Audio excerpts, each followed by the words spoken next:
this is John Cullen with GrowingYourGreens.com to have another exciting episode for you. I'm coming at you from my backyard garden. It's a beautiful day here in the 90s and the sun is out, the sun is shining. And I want to let you guys know that my garden is 100% solar powered. Now that sounds kind of funny, but it's true. My garden that you see behind me is 100% solar powered. You know, that's where the energy comes from. Yeah, I mean, I put some nutrients in the soil and build the soil and stuff.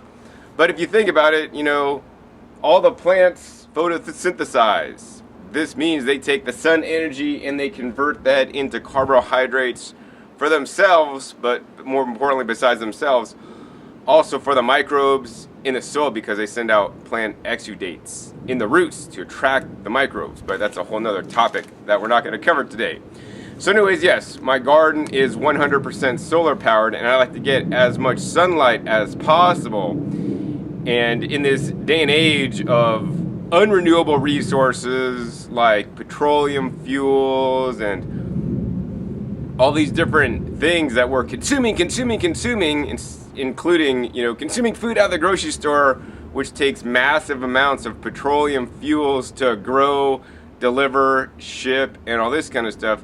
There is a better way, and I know many of you guys are doing this already, by growing your food in your backyard, your front yard, inside your home, wherever you can, to take a lower carbon footprint on the planet, you know, which is just good for the planet and good for you, in my opinion. Now, I'm going to take that to the next level. You know, one of my goals for 2015 is to get solar panels on the house and basically do net metering, which means I'll basically produce all the energy I use throughout the year. Obviously, I'll be producing most of the energy during the summertime when the sun's shining and it's super hot, and then all the credits I'll get will basically pay for the winter bill.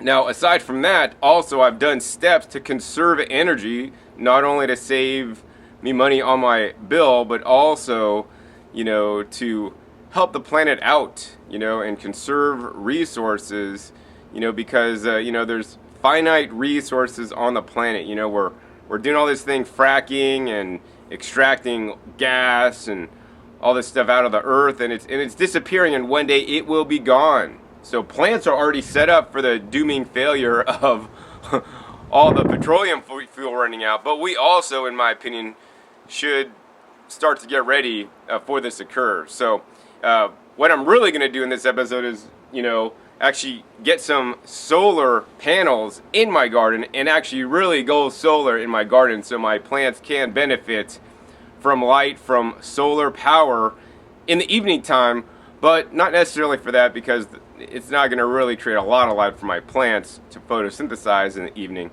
But what it will allow me to do, especially when the days are really nice and hot, it will allow me to easily work out in the garden at midnight when it's 70 degrees out. And that's the nights I really look forward to. So anyways, let's go ahead and turn the camera over to the area where I have a whole bunch of new solar panels and solar lights that I'll be stringing up in my garden today. Alright, so as you guys can see, here's some solar LED lights, which is the most energy efficient lighting that's out there. And one of the things I did probably like last year, or even the year before, is convert over my interior lighting and even my security lighting outside to LED lighting. So I want to encourage you guys, if you haven't already done this, the LED bulbs now are at an all-time record low price. They used to be actually very spendy. Some of the ones I bought for like $10 each. I'm glad to say that now the 60 watters, such as this one, are available at maybe big box stores near you if they're still on sale, because they have been on sale for the last few weeks. At Lowe's and Home Depot for around $250, $299 for 60 watt. And the reason why I want to bring this up is because, you know, 60 watts of incandescent light basically uses only 10.5 watts of the same energy to produce the same amount of light. In addition, unlike fluorescent lights, which I also like for energy conservation, I do not like, you know, because they do contain toxic mercury. You know, and the majority of the bulbs, in my opinion, don't get recycled because people just chuck them out, and it is actually kind of a pain in the arse to recycle the fluorescent bulb. So I want to encourage you guys to go LED. Also, the LED light, according to my research, doesn't have that flicker or you know, and it's a lot more healthier, you know, for us and our eyes, because it doesn't have that the Hertz cycling that standard fluorescent lights do, that may cause things like headaches and all this kind of stuff. And of course, it saves a little more energy over the fluorescence. So anyways, the purpose of this was that the 60-watt incandescent bulb uses only 10.5 watts of energy, and it puts out on the bottom here 800 lumens, and that's going to basically cost you $1.26 to burn this bulb per year, based on whatever the usage statistics are, based on 3 hours a day at 11 cents a kilowatt hour, right? And so that's pretty cool, right? A 60-watt bulb, 800 lumens. And now I'm going to get into, you know, I'm not going to be using these in my garden. I'm going to be using actually these guys, which are basically solar-powered LED lights with motion sensors. So what this means is that they're going to stay off all night until I walk out, or until the wind blows and then the plants move and then it senses motion, or if a burglar, God forbid, comes in my backyard at night, I'm going to light it up so you can pick produce. No, it's going to light up so it might scare them off. But basically what happens is that this little solar panel here collects the sunlight in the day. It sends the energy into the box here where there's a battery pack. The battery pack stores the electricity, and then it powers the LED lights. So this was the first style of LED solar lighting that I installed. It's the XEPA, XEPA technology. This is one of the first units that came out that was actually dependable, because there's a lot of cheap crap from China. Trust me, I've tested a lot of them. And this one actually worked for a reasonably long time. Also, I do recommend is you buy this from a reputable retailer that has a good return policy, such as Costco. I bought this at Costco, so Costco, you know, basically has an unwritten forever warranty. If you're ever not satisfied with your membership or your purchase, you could return it to Costco with your receipt at any time for a full refund. So, you know, if this should give out, go defective after 90 days, a year, 2 years, you know, take it back. You know, what I have learned with these guys is that the batteries often need to be replaced, so the fix, if these guys go out and don't work, are just basically a lot of times a new battery. But yeah, so this is 45 LEDs, amazing brightness, and it says continuous illumination for up to 14 hours with 2 to 3 hours of direct sun exposure. So that shows the power of the LED technology and how energy efficient it is to create light. And so this is good for security. This is also good, you know, to shine on your plants and give them a little bit of excess light in the evening. And so this is the first style I use. We're going to go ahead and put that aside now. And then last year, Costco in the warehouse. I'm a Costco member and I like to shop at Costco. They also have some really cool stuff. I want to congratulate their buyers on this. They got the SunForce 80 LED. That one had 45 LEDs. Solar motion light. And this says light output 900 lumens. So that's 100 more lumens than the 60-watt bulb that I just showed you guys. All powered on solar power, you know, with a little solar panel. And so that's really cool. And this has 80 bright LEDs. So, you know, I kind of bought these last year. They can kind of sit, and I've been kind of lazy to put them up. Just haven't really been motivated to do it because I also wanted to make a video for you guys. And that's a good thing, because I was actually just at Costco, I don't know, a week ago or so. And they had the new upgraded model. So now I'm going to return the old ones, because I never opened them, never used them, to Costco. And they're the same price as the new ones I got by the same brand.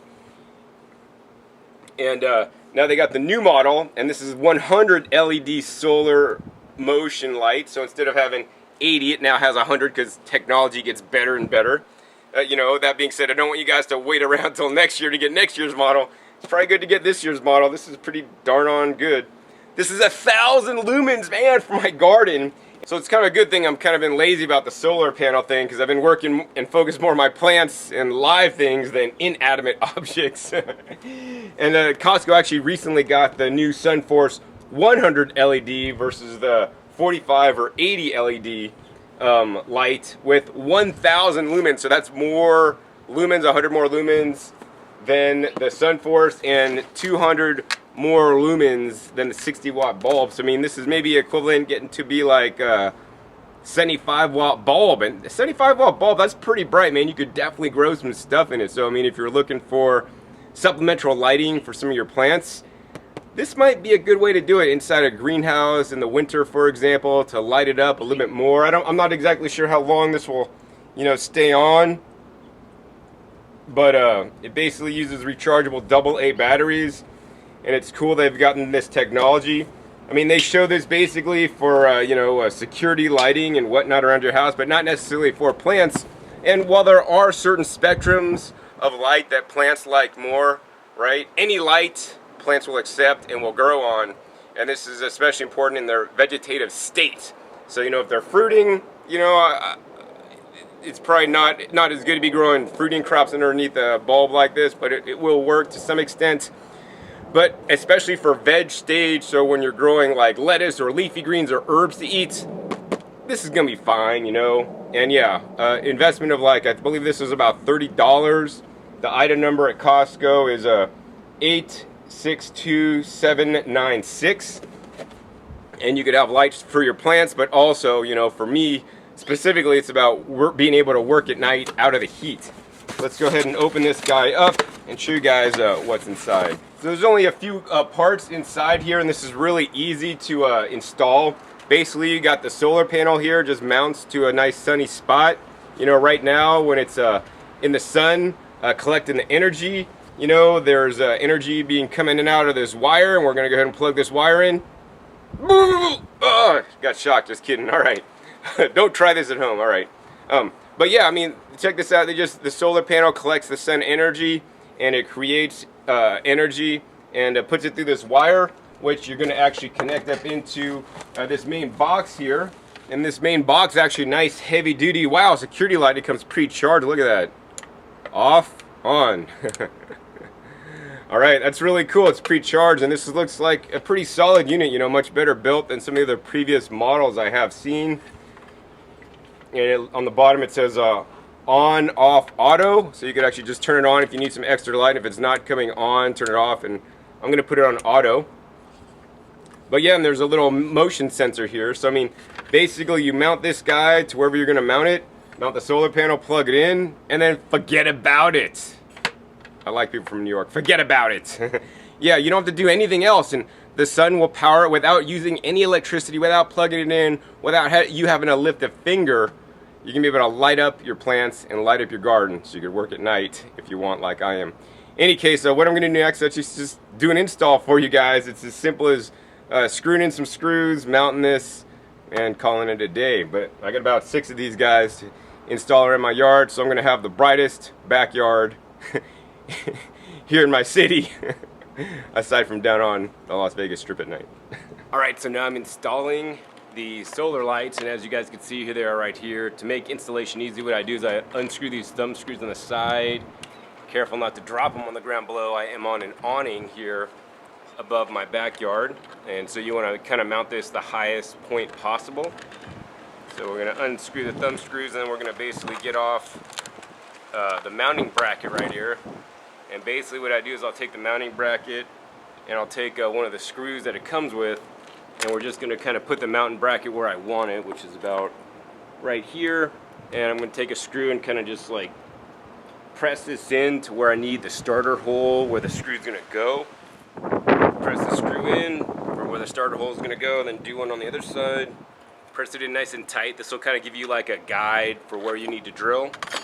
Then we're going to go ahead and take the Ryobi drill, lithium 18 volt. This is the only drill you guys should get.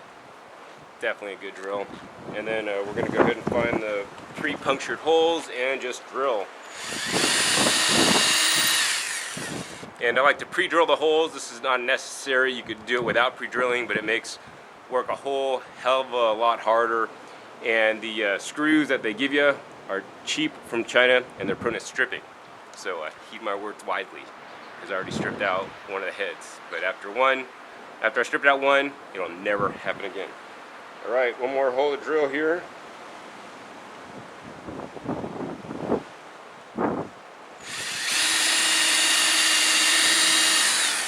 All right, all set. So next step is I like to hand screw these guys in. Sometimes I'll just start them by hand screwing. Sometimes I'll just screw them all the way in by hand. And so we just go ahead and put this guy in there.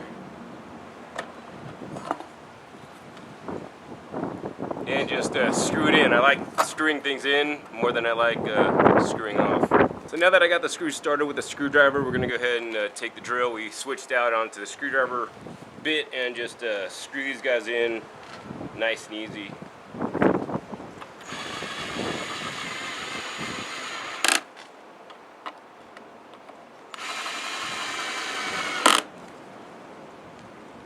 I mean, this is super simple.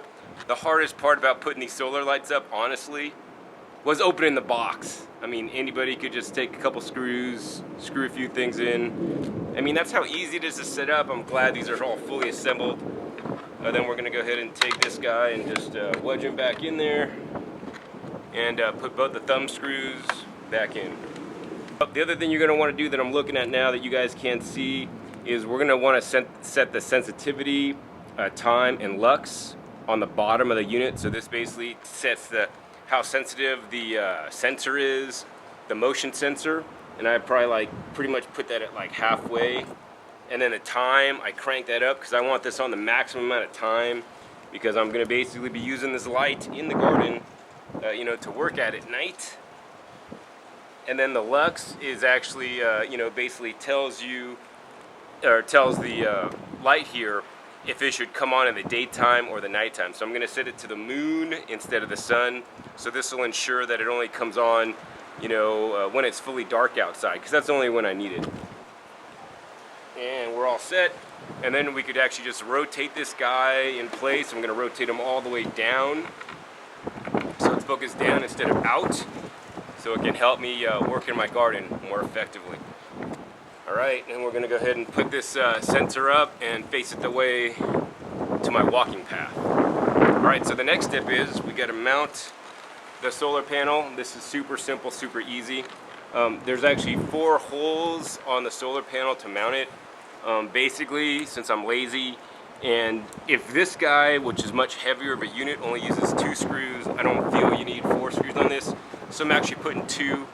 The 2 best screws would be to do, you know, kitty corner screws. I'm just being even more lazy and just doing 2 top screws.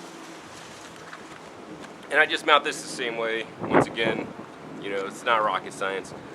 I take a screw, I put this guy down, I take a screw, kind of put this right next to the solar light, and kind of size it up so it could be like right up and facing the sun. Put this down, take a screw, put it in there, and press really hard on the wood to get a nice starting hole. Let me know where I need to drill my holes. Then we're gonna go ahead and change out the drill again and put the drill bit on there. Then we're gonna drill baby drill, much like Brew Baby Brew, as a famous guest speaker on the GYG show says. Okay, now that I got the holes drilled, we're gonna go ahead and take a screw and fit it through the hole, and take my handy dandy screwdriver here and start screwing. So this one you can't really do with a power drill unless you have like a long extension. It's just kind of a tight fit, and I like tight fits in the garden. All right, we got 1 screw partially in. I'm gonna go ahead and get the next one going. And you gotta kind of rotate this panel out of the way so you can get it in. All right. So yeah, just screw this one in manually until we're tight. All right, all tight and secure. Raise that guy up in a place so he can't collect the sun.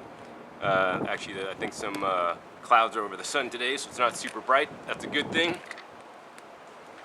Last step is take this little plug here.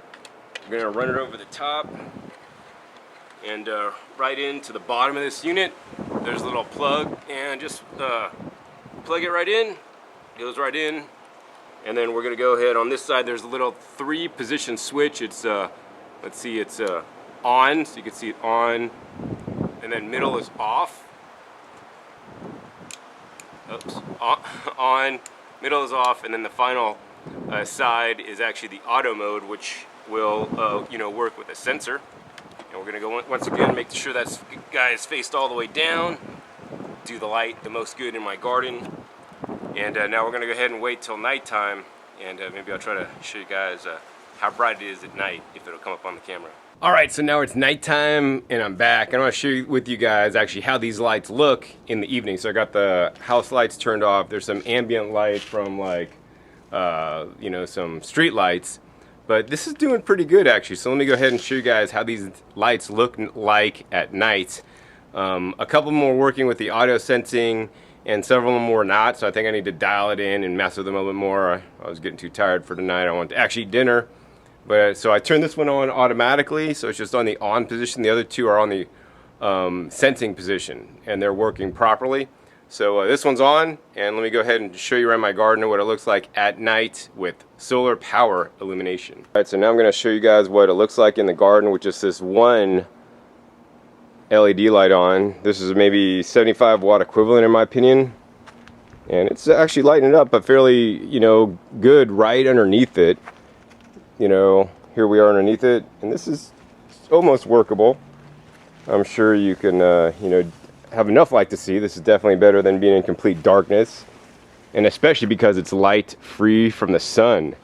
So let's go ahead and get these other ones lit up here. Oh, there's another one just kicked on. So now you guys can see the two of them. And, you know, this is shining basically on this bed here, which is actually fairly bright. I could come out here now and harvest greens.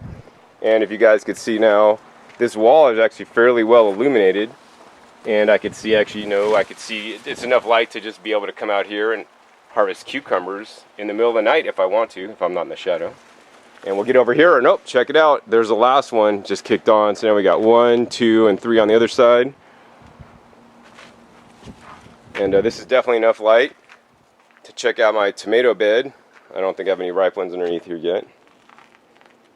And enough light to see my cucumber wall and come out at night and pick cucumbers by harnessing the power of the sun. And I wonder if it's even bright enough for me to make a video out here at night with I'm standing between the two lights.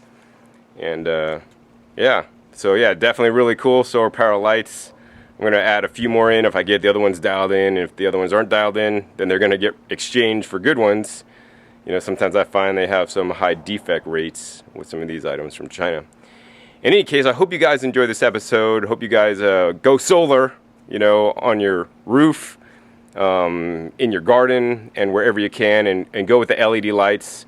You know, besides growing my own food to be more sustainable that way, which, you know, food more than anything else is the #1 way you can be more sustainable. I think really trying to create your own power and use things like the solar LEDs for lighting, definitely really smart. And I think the way that everybody needs to go to see a change in the world and the impending energy crisis that is coming one of these days. Anyways, if you like this video, give me a thumbs up. I'll do more kind of like more geeky videos like this, not having to necessarily do with food, but it does, because it's all these topics are important. Also be sure to check my past episodes. Over 1,000 episodes now on all aspects of gardening, including solar lighting now. And be sure to make a comment down below on what you thought of this episode, you know. I don't know, I just like sharing what I'm doing because, you know, basically my gardening channel is what I'm doing in my garden. And today I installed the solar lights, as well as, you know, actually I pinned up my cucumbers so they could actually climb up, and they're getting 6+ feet tall now and making lots of cukes. Anyways, hope you guys enjoy this episode. Once again, my name is John Kohler with GrowingYourGreens.com. We'll see you next time, and remember, keep on growing. Alright, this is John Kohler with GrowingYourGreens.com. Today we have another exciting episode for you. I'm still on vacation in Hawaii, on the Big Island here, and I'm here in the sea view. It's like the far corner of the Puna district. Actually, this is one of the least expensive areas of the island to live because it's really out in the middle of nowhere practically.